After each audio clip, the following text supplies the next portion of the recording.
Dear Lord in heaven, thank you for this beautiful day that we've been blessed to receive. Thank you for the messages of the midnight cry, Lord, for the light that is going to shine all the way to the second advent. As we come before you this morning, we want to learn and understand of this message, of these messages, and how it impacts us, what we must do to be saved, how we must be changed into your image.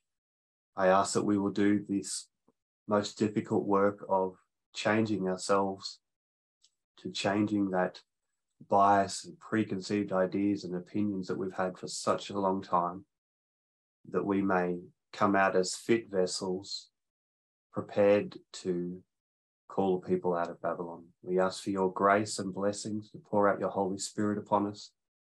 Grant us your wisdom that we may learn of you. In Jesus' name we ask, amen.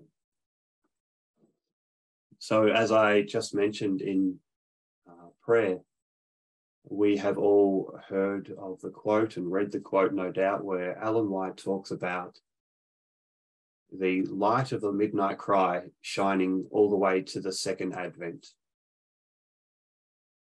When we have a look at our reform line up the top here, I've got a very basic reform line of the 144,000. And we understand that this structure is given to us in part by Ellen White. So Ellen White gives us the last half of this 144,000 structure or parable. She gives us these 3 waymarks. And then this movement has come along and has worked out the 2 beginning waymarks that we have at this reform line, being the time of the end and 2001. So we understand that parables are limited in what they can teach us. And this reform line is a parable. It's also a structure. They can be interchangeable terms. So we understand that Ellen White's quote says that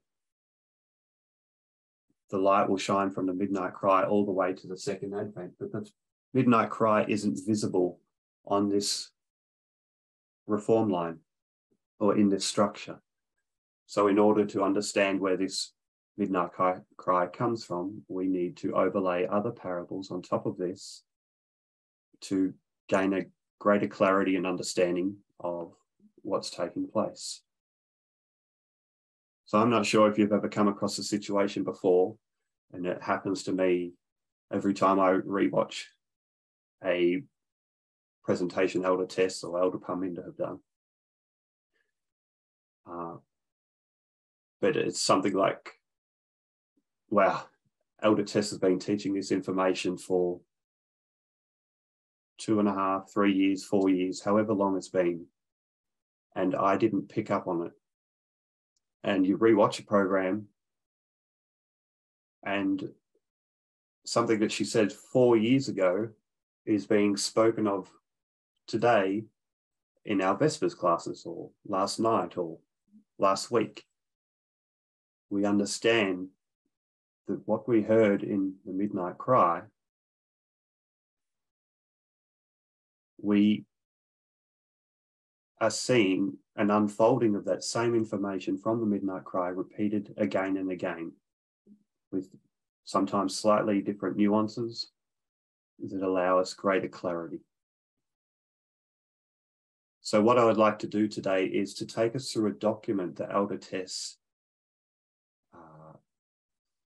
I'm not sure if Elder Tess put it together, but someone's put together a document that shows all the subjects that Elder Tess has taught over a 2-year period from 2019 through to 2021, and show that what she's been teaching in Vespers currently is something that has been taught all the way through the Midnight Cry message and is just expounded upon. So we understand that the Midnight Cry message was given for the priest back in 2018. And if this part could be interactive, is anyone able to list some of the topics that Elders Tess spoke of at the very beginning of the Midnight Cry? The counterfeit. Counterfeit. Thank you.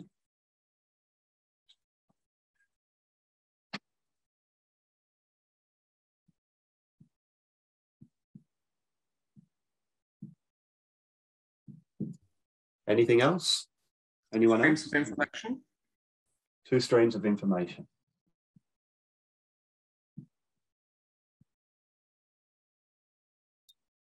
Yep. Conspiracy. Can you say that again? I missed that, sorry. Conspiracy. Conspiracy theories, yep. Yeah. Revolutions. Revolutions.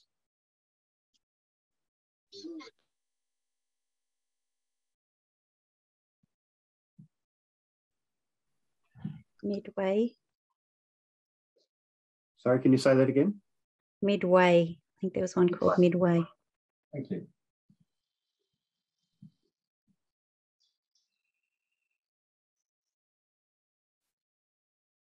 There's one that I can recall to mind was Acts 27.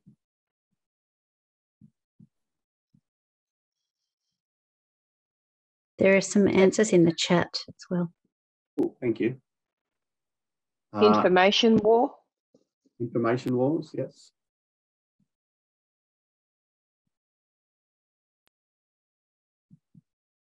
Literal versus spiritual. Thank you. And a couple in the chat were World Wars and Fatima. Thank you for your input there.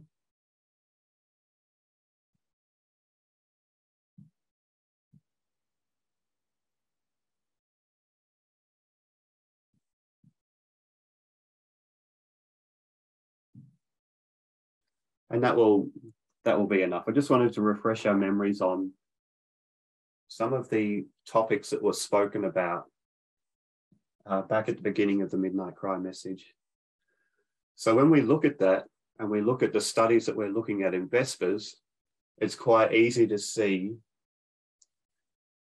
the information is being repeated. So 2 streams of information. We understand from 2 streams of information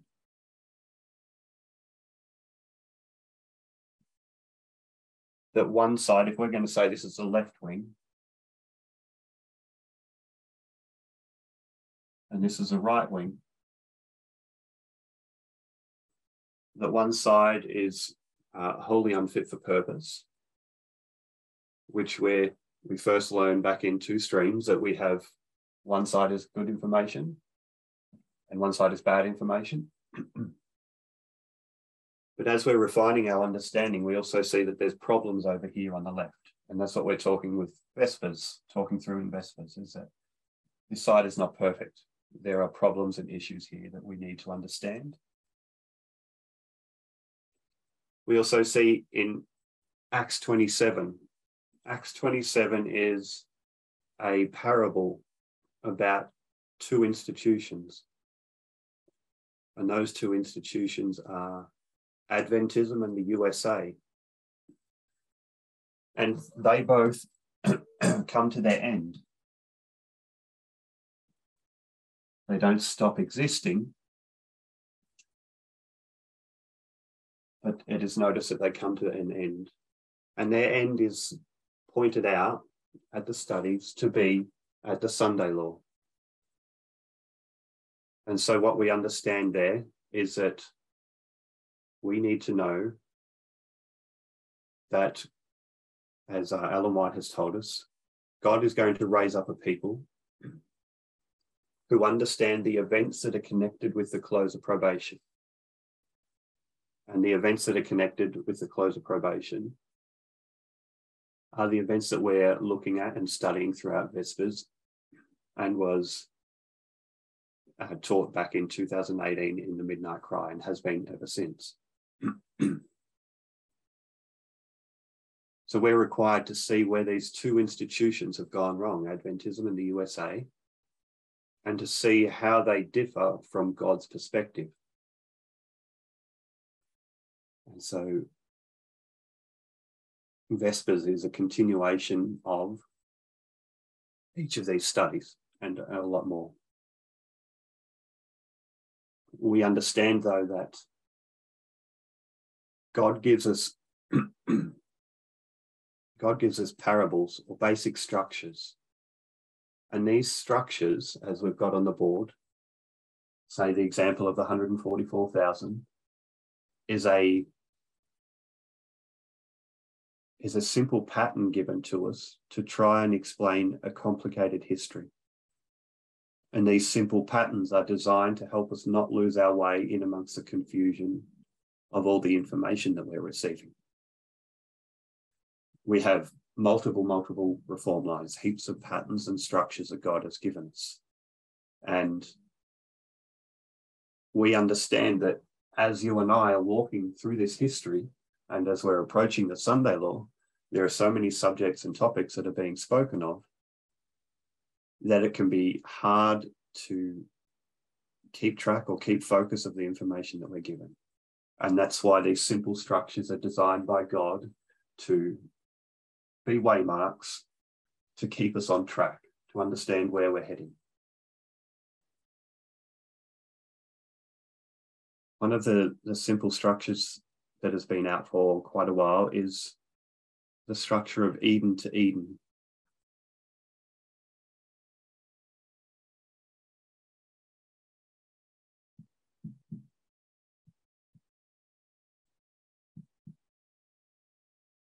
We understand Eden and Adam and Eve in the Garden of Eden, and they're being forced to leave. And then we understand that second Advent, we return to heaven, and we again can return to the Garden of Eden. But we understand the things that went wrong at the beginning of the fall. We saw the sin of gender come in, followed by the sin of worship and the sin of racism. And we understand in the simple structure that we have that the same sins have become in the past a test for God's people and are a test here at the end of the world. And we see that chiasm structure where race becomes a test first, then worship, followed by gender at the end of the world that we are in now. So this becomes our test. And this is a very basic structure that God has given us to try and keep us on track, understanding that gender is the issue for us here at the end of the world. What this structure can't do, though, and why we need so many other structures and parables and information to fill in the gaps, is that it can't give us all the information here. We need so much more, but this is a guideline, an accurate waymark of what's taking place. So God raised up this movement, and this movement was designed to understand the events connected with the close of probation and to call the people out of Babylon. This is the 144,000 line. There's going to be a call in this period given to by the 144,000 to call people out of that state.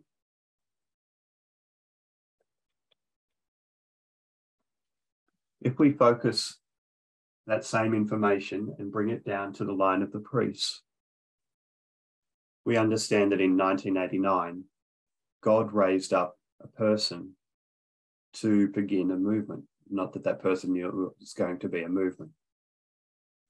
And over time, that movement slowly developed and began to understand methodology and how to accurately read and interpret the Bible. So we know back in this point, the line of the priests, a person is raised up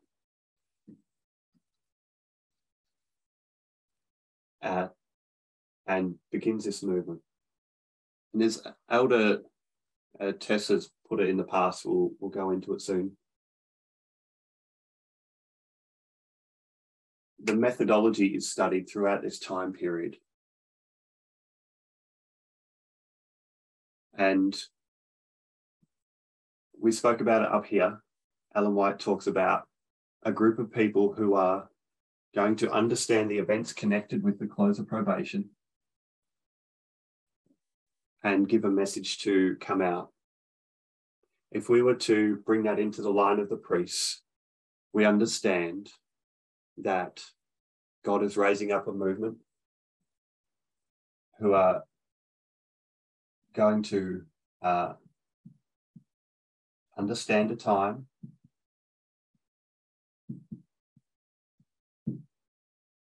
of a Sunday law, and then understand the events connected.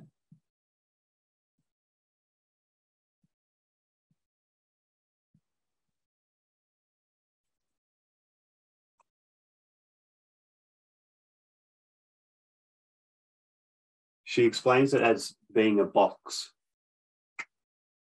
From 1989 up to 2014, this movement developed the necessary tools to be able to come to, in 2012,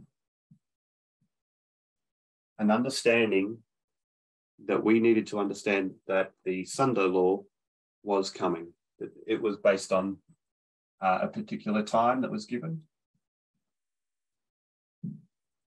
And that has been a very basic example of what this movement has done.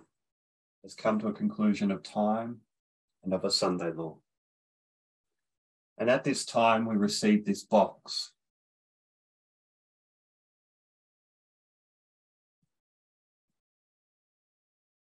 And in this box was, or labelled on this box, was written the Sunday law.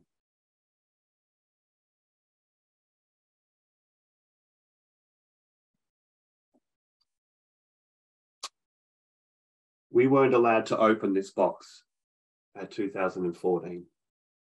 And when we look back now, we can all understand why. We were wholly unfit to be able to touch the subjects that were to be understood in 2014.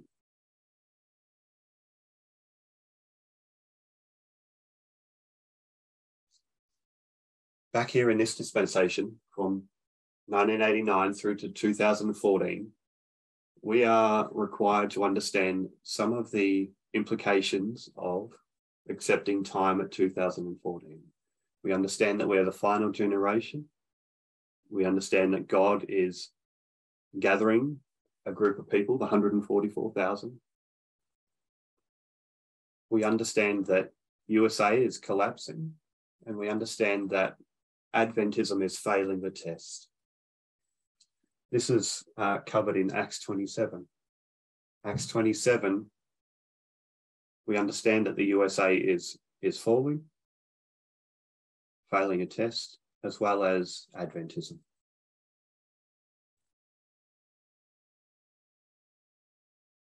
So from 2018,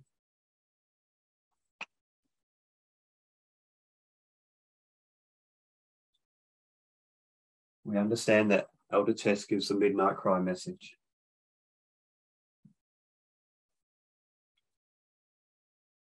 And this message is some of these things that are listed here that you've spoken of and recalled to mind.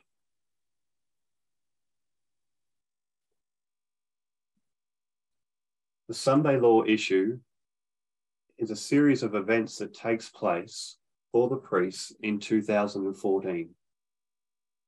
And we have lots of issues that happened in 2014. Our duty after 2018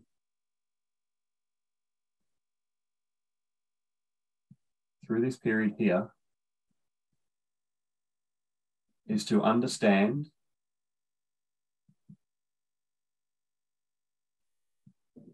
and unpack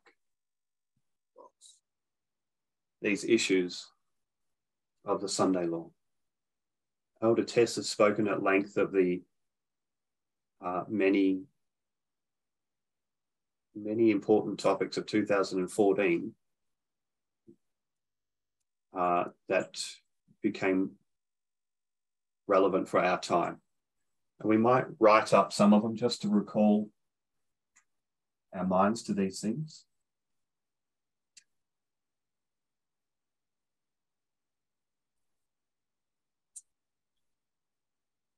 So we might make it a bit interactive again, and I'll ask if any of you are able to give me some of the events that took place in 2014.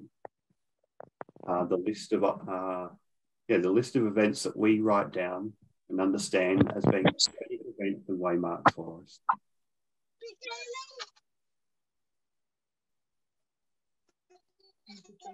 The invasion of Ukraine. Invasion of Ukraine. Thank you.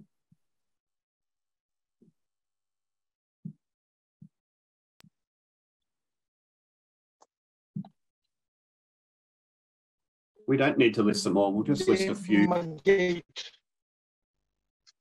Gamergate. Yes.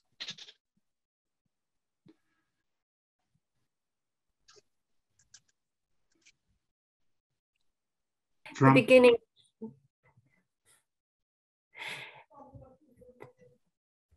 The beginning of removing the moderate Republicans. Yeah, purging of the Republican Party.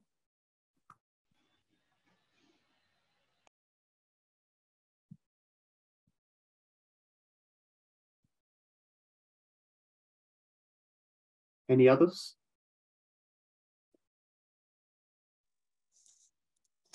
Do we mark Cambridge Analytica there? Yeah, we mark Cambridge Analytica.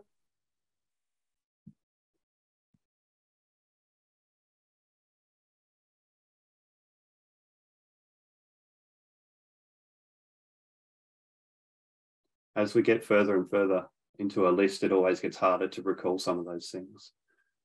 We had Mitch McConnell blocking the selections of Obama, who was the president at the time, for key positions in government, particularly legislative positions.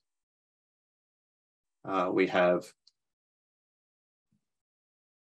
Hobby Lobby was a court decision, and Ruth Bader Ginsburg wrote quite a long dissent about it and the effects that was going to have. We understand the rise of Modi was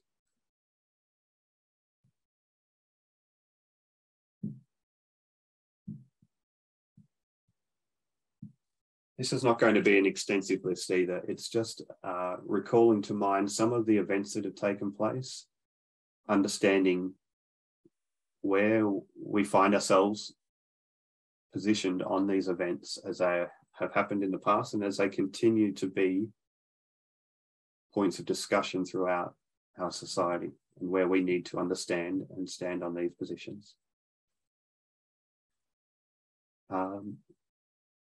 We've got,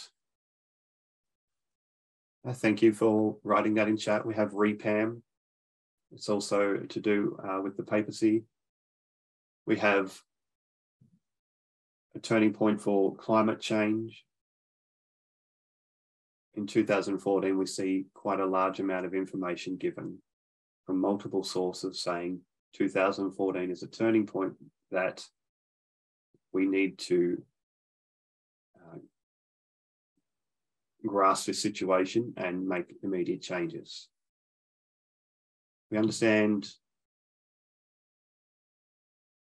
2014 to be a turning point for gay marriage and for the LBGT community. Adventism speaks out against in 2014. We have the final phase of Afghanistan, as someone has just mentioned in the chat. Thank you. We see the beginning of genocide against the Uyghurs, the Uyghur population. We see the strategic alliance between Russia and China, a strategic partnership taking place there. And we also see the umbrella revolution in Hong Kong as well. So there's a long list of events that took place in the year of 2014. What we originally started looking at was this large reform line that, while it's not visible, there is a midnight cry that shines light all the way to the close of this world's history. And someone has almost also mentioned Syria. Thank you very much for all your contributions. We've got a long list of things there. We don't want to go into too many. We're just recalling some of the things, bringing them to mind.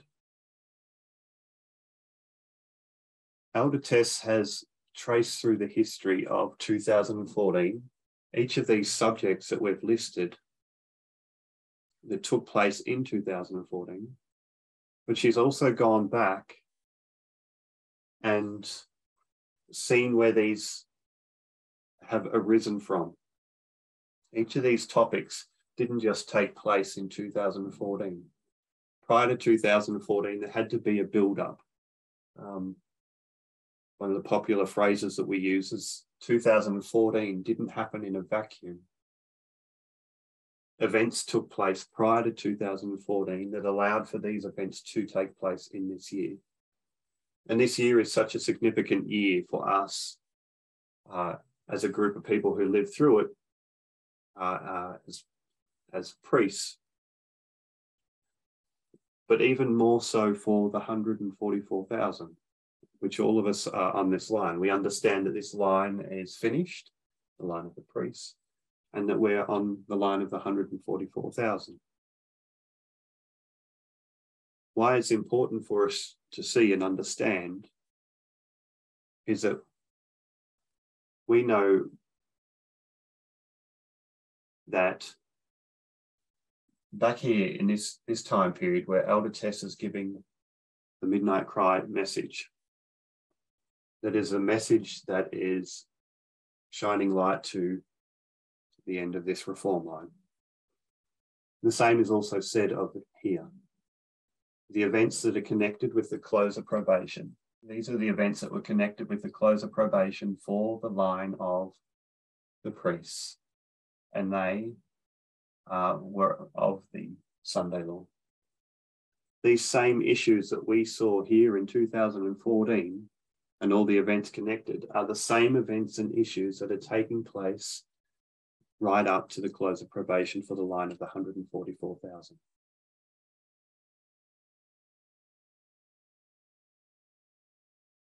We understand that 2019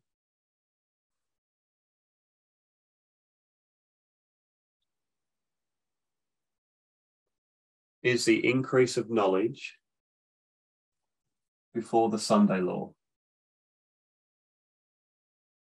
for the 144,000.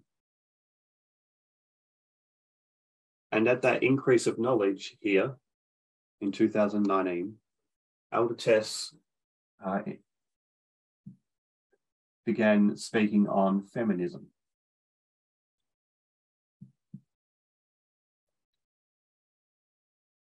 We understand that the test that was given to us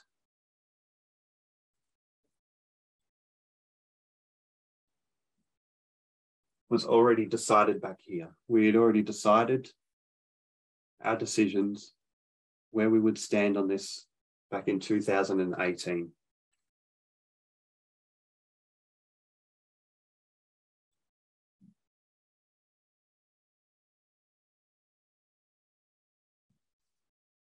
So the test of understanding feminism and gender equality is the test that continues to the close of probation for us.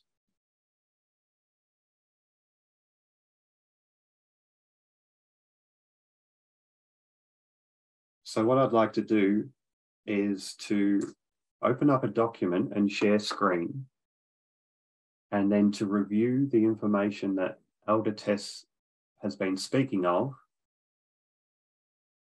through these studies, and see with glasses today, now that we've been looking at VESPA studies, and we're a couple of years ahead of these studies now, that what was spoken of at the beginning of the Midnight Cry is still just being expounded upon, repeated and understood with more clarity.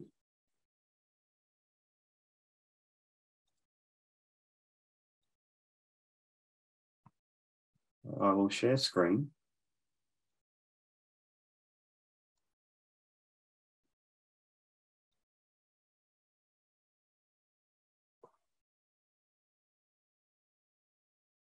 Now, has that come up for us? Yes, we can see that. Yeah, I can see. Thank you. So this is a list of studies that Elder Tess has spoken about from, as you can see up the top here of the date, the 16th of May in 2020. And if you proceed all the way down to the bottom, the list stops here in the 24th of July of 2021. So we're looking at a period here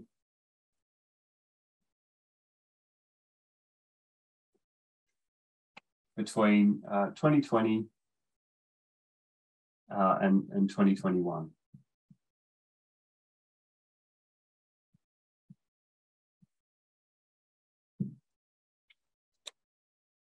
We understand there's been a lot more studies since, but we just want to go back over and have a look at some of these things.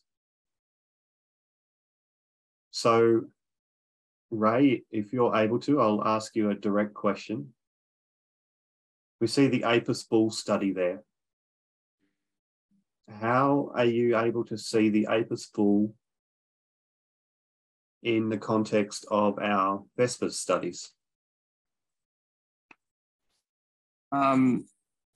So I see it a lot when we sort of talk about libertarianism and gun rights and things, that toxic masculinity.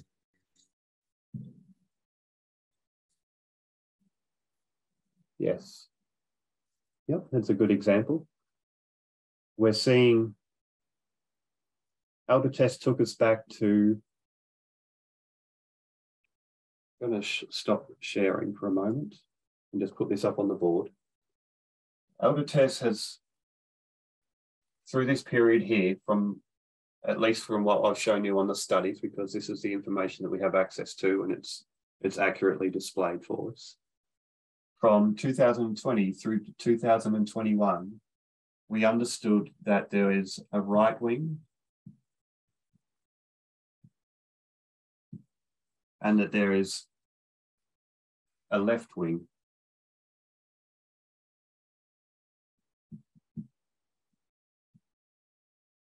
In political ideology.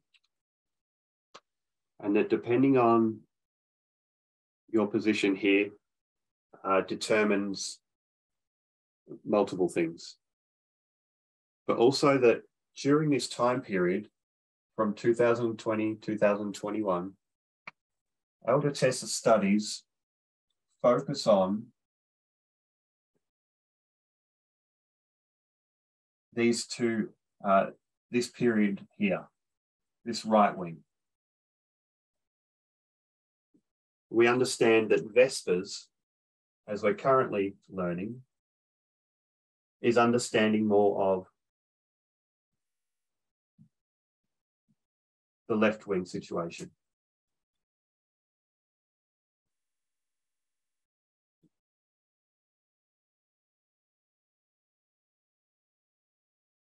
So I'll share screen again and we will go through the list, continue going through the list. And as Ray's pointed out, we're looking at the APIS bull.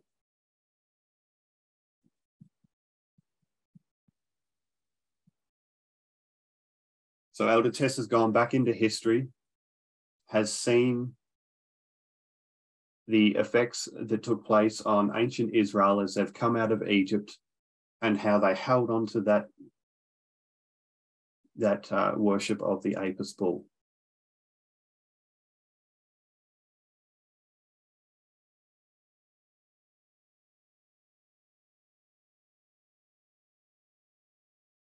We see that idolatry began not in the church, but outside of the church. And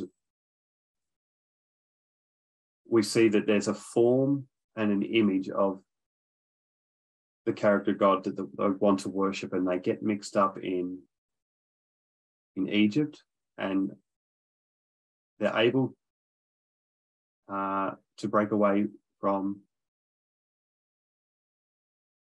they're not able to break away from that culture that they imbibed while they were there. And they have tried to bring that culture into their present understanding. We go down just a little bit further. The next one below, we can have a look in May of 2020, the idolatry of conservative Adventism.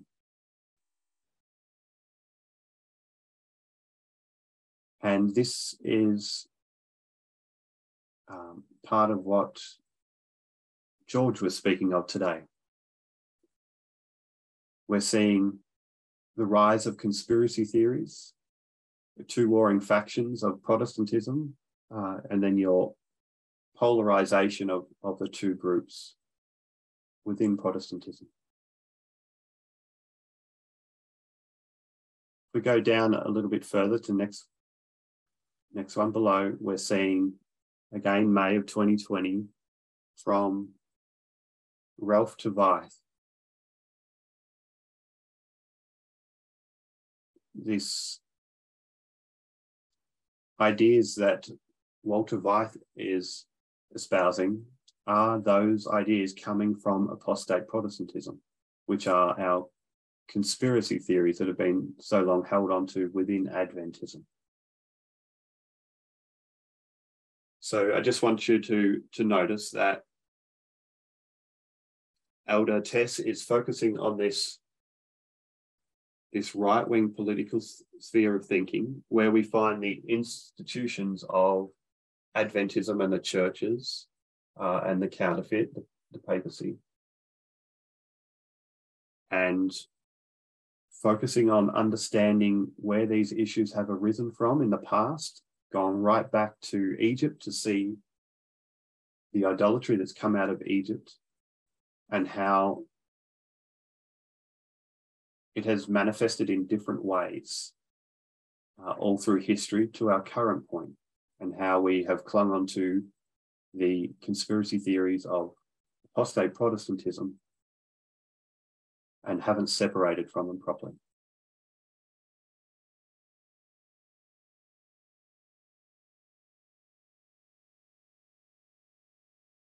If we go down a little bit further, here on the 27th of June in 2020, it's the last green title before the Canada camp meeting, we see the topic of "Don't I Have the Freedom?"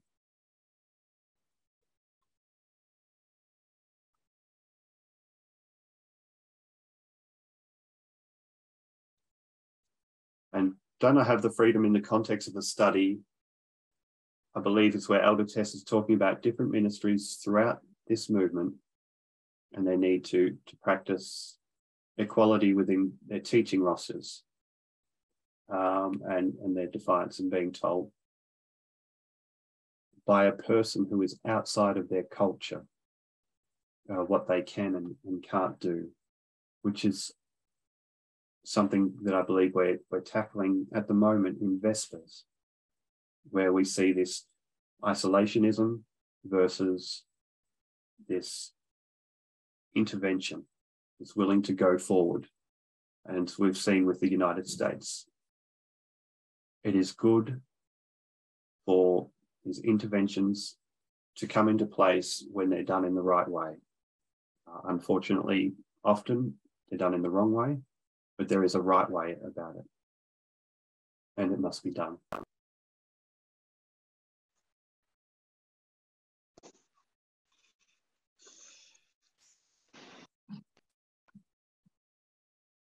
Go down a little bit further.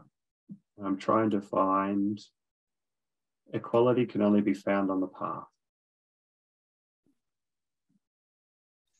And Brendan, are you able to interact and let us know how the subject of equality can only be found on the path, from those points that are there, interact with our studies of Vespers with Elder Tess currently?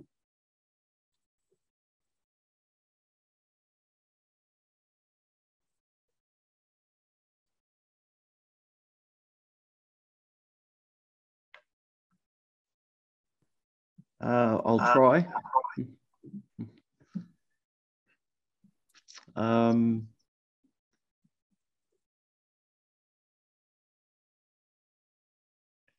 guess equality can be only found on the path. So now we're in Vespers, we're breaking down the left wing. And so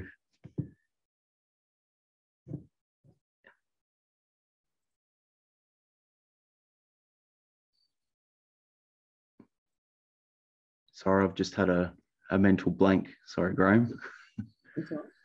You might have to help me. No problem. So we understand that events that are happening outside of the church within America or within any of the other countries around the world are happening within our movement. We understand the events that are taking place outside are also happening inside. We see that left-wing ideology or mindset or political mindset is using some of the same warfare that right-wing is using as well. So they're coming to different answers. They're coming to the same answer, but they're using slightly different techniques to get to those answers. But the answer is wrong or is not appropriate.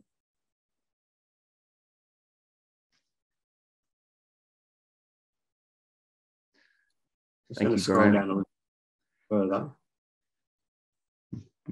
and go to the French camp meetings. I haven't selected all of these. It'd take too long to go through and select all of them and point out this repeating or recurring events that are taking place where Elder Tess has gone over these studies and they keep rising up and up again.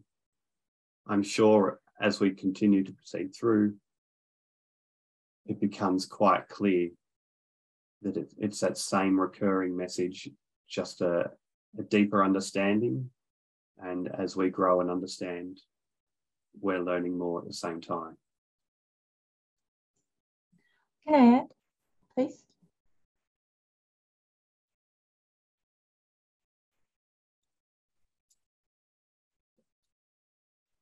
So the French camp meetings are here in blue. And this is talking about the counter-revolution that takes place in the wake of George Floyd. We're confronted with the present counter-revolution to the counter-revolution of the hashtag #MeToo movement. So we're seeing that currently, and it's been briefly touched on in Vespers, that Elder Tess is talking about this court battle that's taken place between Amber Heard and Johnny Depp, and how society is viewing these battles. And even within the movement, that these same thoughts and ideas are being held onto by us as we see these battles taking place within America. But this is a worldwide phenomenon. So we're seeing that this rising up of this movement to overthrow will overthrow the Me Too movement. It will be the end of it. It will be a chance for men to be more abusive, to use the ways that have been used here by Johnny Depp and his lawyers in a culture war that defames and demoralizes a person.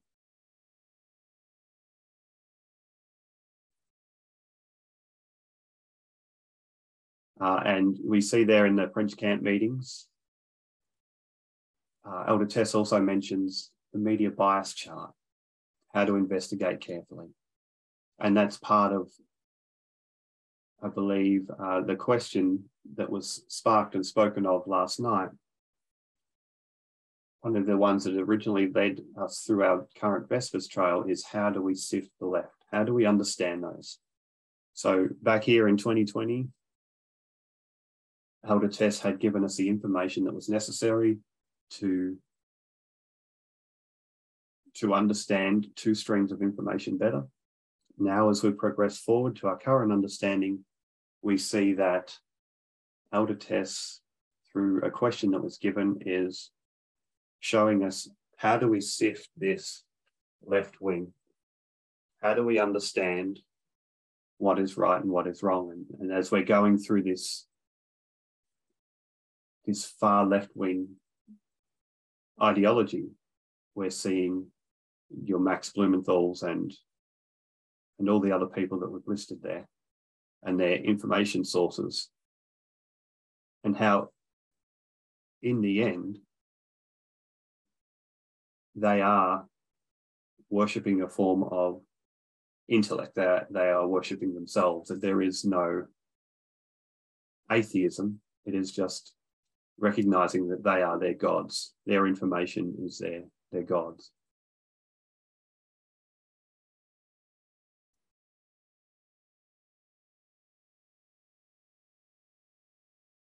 I just want to go down to the German camp meeting.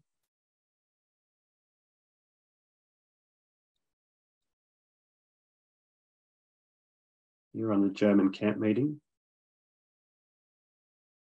we see a whole list of different topics there, multiple presentations that have been given. The dangers of historical fiction, rewriting a history to suit a particular agenda. We spoke about that last night through Vespers, is the difference between Germany and the USSR, how Russia has rewritten its history and loves its history. We have seen how Germany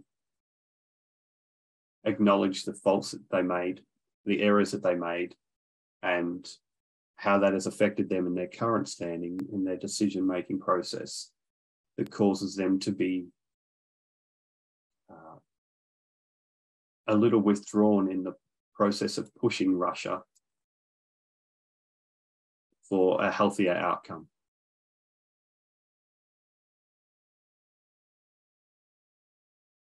And the last one that I wanted to look at was Brazil camp meeting. A little bit further down. We're looking at, in multiple places here, the gender of God. Internally and externally, we rewrite history, which slows down our progression of understanding for thousands of generations. So when a group of people rewrite history, it affects that country and that understanding and that learning progress for many years to come, because it opens up a culture that is allowed to flourish, and why Vladimir Putin is still so popular within the USSR, that culture that it breeds. That rewriting of history has bred a culture that foments his position, at least for the moment. We're seeing this throughout the United States. In the United States, many people are still trying to hold on to that Confederate history, that want to rewrite history to romanticize it, to make it look like it was there were some noble causes or good causes to come out of it, that there was acts of heroism or pieces of information that make it look good, to make it seem good, and to detract from the actual point that was given. So I'll stop sharing there.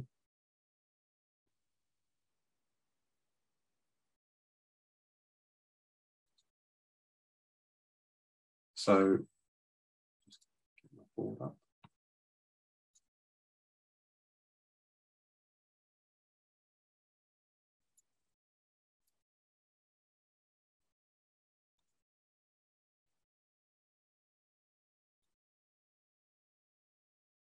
So what we're looking at is this information that was given to us that is not clearly visible on this line of the 144,000 using this particular structure. We overlay multiple structures on top of it. And we identify that the Sunday Law was a series of events that we wrote down here that happened throughout this year that we accepted, although we didn't understand them at the time. A little bit later, Elder Tess unpacks a midnight cry message that gives us a healthier understanding of two streams of information. With these two streams of information, we understand that the right-wing stream is wholly unfit for purpose, but the left-wing stream also has its issues, and that's what we're working through in history. In our Vespers, sorry. From 2020 to 2021, Elder Tess focused on this piece of information here, this right-wing understanding of events, and went through systematically and broke down the understandings of everything that we need to know in this period, relating to the events that were connected with the close of probation. And they were the events that happened in 2014 to give us an understanding. We know that there are multiple reform lines. After the priest reform line, there is a Levites. After the Levites reform line, there is what we call a Nethinims, or the world's reform line. Each of those reform lines has a Sunday law. Is someone able to give me the dates for those Sunday laws? If we have 2014 here is the Sunday law for the priests. I'm populating information from other reform lines onto this reform line of 144,000, although it's not visible. Can someone give me a date for the Sunday law for the Levites? 2019. 2019?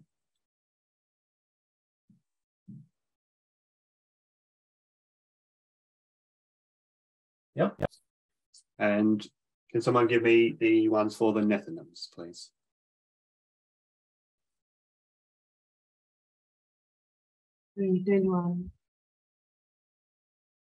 Sorry, I missed that. Are you able to say that again?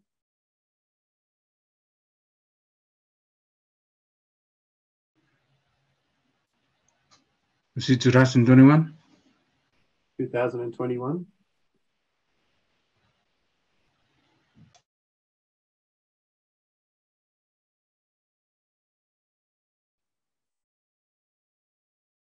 Each of these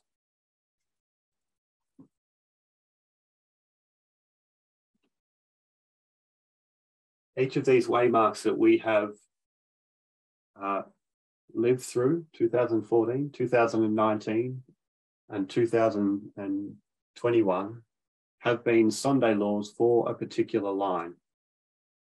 And the information that has come out from this beginning in 2014 hasn't changed in 2019 and 2021 and won't change when we get to the Sunday law for the reform line of the 144,000.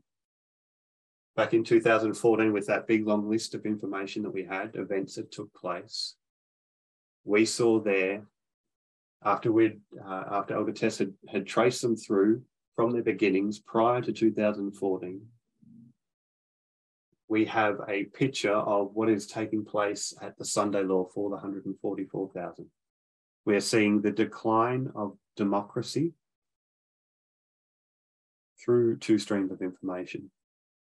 And we're seeing gender inequality increase throughout each of the countries throughout the world.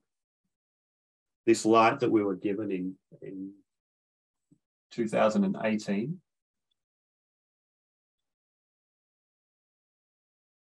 this is a torch, is an understanding of the events that took place in 2014 and to understand them correctly. And this continues to shine a light all along the path to the second advent.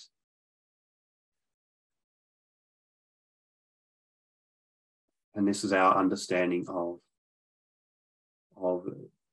as we approach near to the Sunday law, the events that are taking place, and we can see them all around us.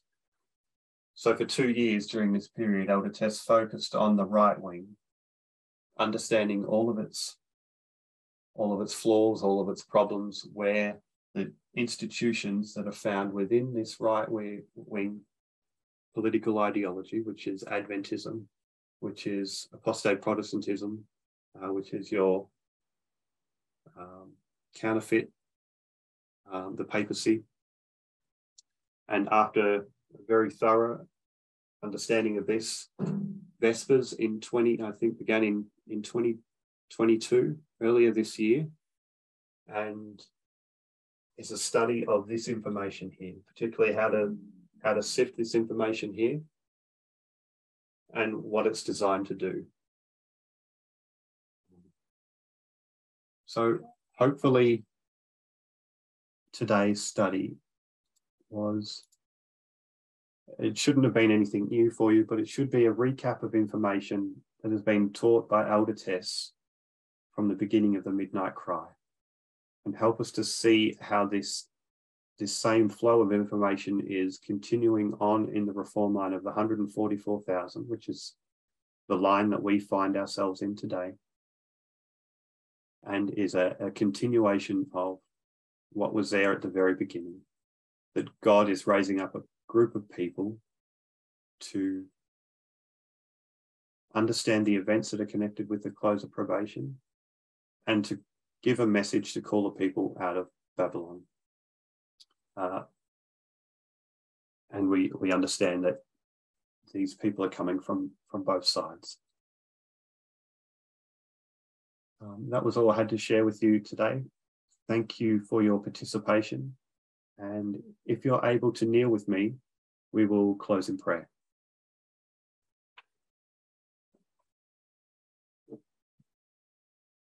Dear Lord in heaven, thank you for this day that you have blessed us to receive. Thank you for the understanding of the midnight cry that we have been given. And I know for myself, as I continue studying, I learn more and more of the things that Elder Tess taught at the very beginning. And I ask for that clarity for each one of us here, that we may understand and know and comprehend those messages. That message of gender equality, of understanding feminism correctly, that we may stand as fit vessels, that we do that hard work of fixing that incorrect wiring that we've put in place from imbibing our cultures, and be prepared to call the people out of Babylon. We ask that you'll please bless us with this day and with this study that we undertake continuing forward. May you receive all honor and glory. We ask in Jesus' name, amen.